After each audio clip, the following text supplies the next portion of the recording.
ओम नमः शिवाय। प्रिय दर्शकों, तुला राशि ध्यान से सुनिए। आपका स्वभाव है संतुलन, लेकिन समय समय पर नियति उस संतुलन को हिला कर रख देती है ताकि आप अपनी सच्ची शक्ति को देख सकें। 15 दिसंबर वो तारीख है, 15 दिसंबर 2025। यहां से शुरू हो रहा है खरमास, 14 जनवरी 2026 तक रहेगा। एक महीने में अर्थात 31 दिन में एक ऐसा काल जिसमें बाहरी शुभ कार्य तो रुक जाते हैं, परंतु तुला राशि के भीतर की ऊर्जा जागती है। इस बार सूर्य धनु राशि में है, धनु तुला से तृतीय भाव में है, अर्थात तृतीय भाव कम्युनिकेशन का भाव है, ये करेज का भाव है, ये सिबलिंग्स का भाव है, ये स्किल्स का भाव है, ये एफर्ट का भाव है, ये वॉइस का भाव है, ये सेल्फ पुश का घर है। यानी 31 दिन आपकी वाणी, आपकी हिम्मत, आपका निर्णय, आपकी दिशा और आपका प्रयास सबको नया रूप, नया आयाम देने वाले हैं, ये मानकर चलिए। वैसे खरमास की बात करें तो वर्ष में 2 बार आता ही ये, यानी कि फाल्गुन चैत्र के जो और मार्गशीर्ष और पौष के बीच आता है। अंग्रेजी कैलेंडर की अगर हम बात करें तो ये मार्च के मिड से लेकर के अप्रैल के मिड तक और दिसंबर के मिड से लेकर के जनवरी के मिड तक, इस बीच में आता है। 2025-26 का ये जो चक्र है, ये जो हम वीडियो बना रहे हैं, वो वीडियो है दिसंबर 15 तारीख से लेकर के 14 जनवरी 2026 के बीच का। अब शुरू करिए, देखिए क्या होता। तुला राशि का गहन विश्लेषण की चर्चा कर लेते हैं, व्यापक विश्लेषण करेंगे, एग्रेसिव विश्लेषण करने की कोशिश करेंगे, सटीक खरमास का फलादेश करने की मैं कोशिश करूंगा, क्योंकि तुला राशि वायु तत्व की राशि है और स्वामी आपकी राशि का कौन है? वो शुक्र है, अर्थात वीनस है। और गुण की बात करें तो संतुलन, वृद्धि, बुद्धि, आकर्षण, न्याय, संवाद, ये तुला राशि की विशेषता है। और तृतीय भाव साहस का है, कौशल का है, प्रयास का है, संचार का है, भाई बहन का है, निर्णय शक्ति का है, हाथों का काम का है, यात्रा का है, व्यक्तित्व की पहचान का है। और जब तृतीयस्थ सूर्य हो जाएंगे, आपकी आवाज तेज होती है, आपका करेज जगता है, आपका स्किल्स शार्पनेस हो जाता है, आपका असर बढ़ता है, लोगों के बीच में आपकी एक अच्छी छवि, अच्छी इमेज चली जाती है, आपकी डायरेक्शन बदलती है। और जब यह सब खरमास की इनवर्ड एनर्जी से मिलता है, यह समय बन जाता है राइज थ्रू एफर्ट पीरियड्स, यानी आप प्रयास से उठने का काल है ये 31 दिन का काल, ये मानकर आप चलिए। हिम्मत जगेगी इस दौरान, आपकी हिम्मत, बोल्ड निर्णय लेने जा रहे हैं आप। तृतीय भाव सूर्य क्या होता है? सूर्य प्लस तृतीय भाव, यानी कि तृतीयस्थ सूर्य, करेज एक्टिवेशन। जिन निर्णयों में आप महीनों भागते थे, उन्हें अब आप सीधे पकड़ेंगे। फियरलेस एटीट्यूड आएगा आप में, सेल्फ कॉन्फिडेंस बढ़ेगा। तुला, एक बात ध्यान रखना, घर को दरवाजे पर छोड़ो, डर को दरवाजे पर छोड़ दो। 2026 आपका इंतजार कर रहा है, बस डर त्याग दो। जब तृतीयस्थ सूर्य हो जाएंगे तो डर किस बात के? साहस का, पराक्रम का। और सूर्य तो राजा है। कम्युनिकेशन पावर पीक पर जाएगी, आपकी वाणी असर करेगी, आपकी बात लोगों को प्रभावित करेगी, नेगोशिएशन स्किल्स आपके बढ़ेंगे, प्रेजेंटेशन पावर बढ़ेगी, सोशल इंपैक्ट बढ़ने जा रहा है आपका। यह समय है teachers, speakers, influencers, lawyers, sales हो, मीडिया हो, इन लोगों के लिए टॉप टीयर्स का समय है ये।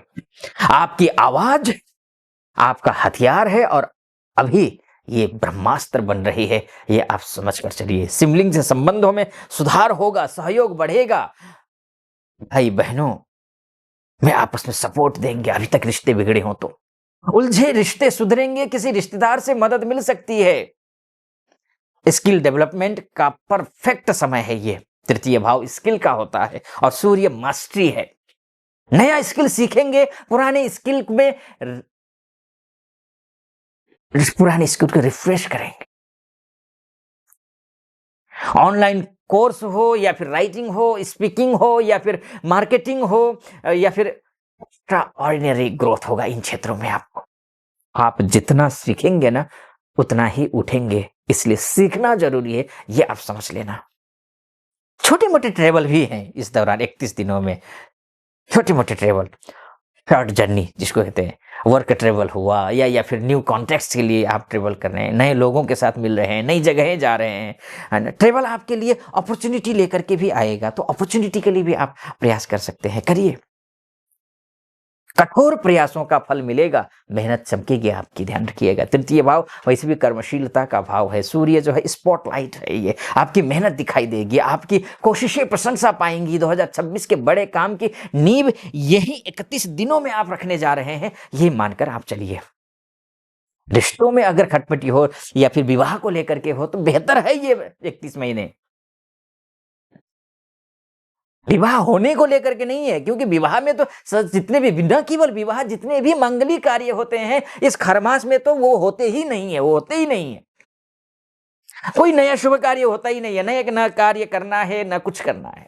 लेकिन हाँ, रिश्ते अगर बातचीत चल रही है तो फाइनलाइज करना है, प्लानिंग करना है, तो उसमें बेहतरी दिखाई दे रही है। जो मिसअंडरस्टैंडिंग थी रिश्तों के बीच में वो क्लियर हो जाएगी, पार्टनर आपकी बात सुनेगा। अब अगर अविवाहित हैं तो कोई नया व्यक्ति आकर्षित तो हो सकता है, लेकिन निर्णय, कुछ भी निर्णय लेना हो 14 जनवरी 2026 के बाद लेना है, आपको ध्यान रखना है ये बात।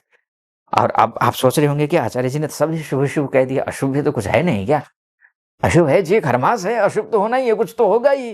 क्या क्या है, सावधानी भी बताऊंगा मैं आपको, लेकिन ध्यान रखिएगा वाणी का टकराव हो सकता है। तृतीय भाव है न, सूर्य है, ये फेरी कम्युनिकेशन बनाता है। आप अनजाने में किसी को चोट पहुंचा सकते हैं, वो नहीं करना है। आर्गुमेंट नहीं करना है, शार्प टोन नहीं रखना है आपको। पार्टनर या फिर फैमिली से जो फ्रिक्शन हो सकता है, बोलते समय ध्यान दें, क्योंकि शब्द तीर भी बनते हैं और शब्द ब्रिज, पुल भी बनते हैं, ध्यान रखिएगा, ठीक है। वायु तत्व, तृतीय भाव का दबाव, माइंड रेस्ट नहीं करेगा, डिसीजन फटीग, ध्यान रखिएगा, ये होंगे। और भाई बहनों के, मित्रों के, इष्ट मित्र, नाते रिश्तेदारों के बीच में ईगो भी क्लैश कर सकता है, गलतफहमी हो सकती है, कम्युनिकेशन गैप हो सकता है, जिसकी वजह से रिश्तों में थोड़े बहुत जो सुधार आने की कोशिश दिख रही थी उसमें थोड़ा सा ब्रेक लग सकता है, ये भी ध्यान रखना है। फाइनेंशियली भी मैं बोलूंगा, यात्रा में खर्चा तो है ही, अच्छी बात है, कुछ प्रॉफिट भी होगा यात्रा करेंगे तो, लेकिन बेवजह की यात्रा से बचना चाहिए आपको। आपका फटीग हो सकता है, नेक में प्रॉब्लम हो सकता है, शोल्डर में प्रॉब्लम हो सकता है। तृतीय भाव शरीर के अपर बॉडी से जुड़ा हुआ होता है। सूर्य का हीट स्टिफनेस पैदा कर सकता है। रिलेशनशिप की बात में अगर मैं बात करूं तो ईगो छोड़ना है, रिलेशनशिप में छोटी बात बड़ी बन सकती है, ध्यान रखना। ओवर डिफेंसिव बिहेवियर भी नहीं रखना है, ये आपको ध्यान रखना होगा। लेकिन अब मैं उपाय बताऊं, उसके बाद जाकर के निष्कर्ष बताऊं, उससे पहले एक बात मैं कहना चाहूंगा। यहां तक पहुंचे हैं, अगर मेरा वीडियो सटीक लग रहा हो, मेरा जो प्रेडिक्शन है सटीक लग रहा हो, तो चैनल को सब्सक्राइब कर दीजिएगा, वीडियो को लाइक और कमेंट बॉक्स में हर हर महादेव जरूर लिख दीजिएगा, ये ध्यान रखना है। और हाँ, अपनी कुंडली के बारे में चर्चा करना चाहते हैं तो नीचे नंबर है, उस नंबर पर कॉल कीजिए। आप महिला हो, पुरुष हो, देश से देख रहे हो या विदेश से देख रहे हो तो नीचे नंबर पर कॉल करके, व्हाट्सअप करके मेरी टीम से बात कीजिए, अपॉइंटमेंट ले लीजिए, मैं स्वयं आपकी कुंडली का विश्लेषण करूंगा, है ना। और हाँ, उपाय के तौर पर मैं बोलूंगा कि आपको गायत्री मंत्र का जाप, अगर आपने गुरु मंत्र की दीक्षा ली है तो आपको गायत्री मंत्र का जाप करना चाहिए, है ना। वाणी और बुद्धि दोनों शक्तिशाली बनेंगे ऐसा करने से। अगर गुरु मंत्र लिए, गुरु दीक्षा ली हो तो मंत्रों की ध्यान रखिएगा, तभी करना है, वरना गायत्री मंत्र का ऐसे ही अपने आप से नहीं करना चाहिए। सिबलिंग से सॉफ्टनेस बढ़ाने के लिए आपको हनुमान जी की पूजा करनी चाहिए, हनुमान चालीसा का पाठ करना चाहिए, आपको रिश्ते मजबूत भी होंगे उससे, और नए स्किल सीखेंगे इससे आप। ये आपके 2026 की ग्रोथ का इंजन बनेगा, ध्यान रखिएगा। और हाँ, 14 जनवरी से पहले कोई बड़े डिसीजन, माफ की 14 जनवरी 2026 से पहले कोई बड़ा डिसीजन नहीं लेना है, क्योंकि खरमास है, खरमास प्लानिंग का है, एग्जीक्यूशन का समय नहीं है, ये ध्यान रखना पड़ेगा, ठीक है। अच्छा, अब फाइनली क्या होगा आप समझ लीजिए। ये तुला राशि, यह खरमास आपका मिरर है, इसमें आप अपनी असली क्षमता देखेंगे, आपका साहस, आपका प्रयास, आपकी आवाज, यही इस महीने आपकी किस्मत लिखने वाले हैं। हर चोटी पर चढ़ने से पहले पहला कदम उठाना पड़ता है, और यह खरमास की यही पहला कदम है, ये जो 2026 में आपको ऊंचाई देगा। याद रखिए, rise is never accident, rise is never accident, rise is always intentional. इरादा मजबूत रखिए, संवाद सही रखिए, हिम्मत जगाइए। ये 31 दिन आपके हैं। मेरी बहुत शुभकामना आप सभी को। फिलहाल अनुमति दीजिए। ओम नमः शिवाय।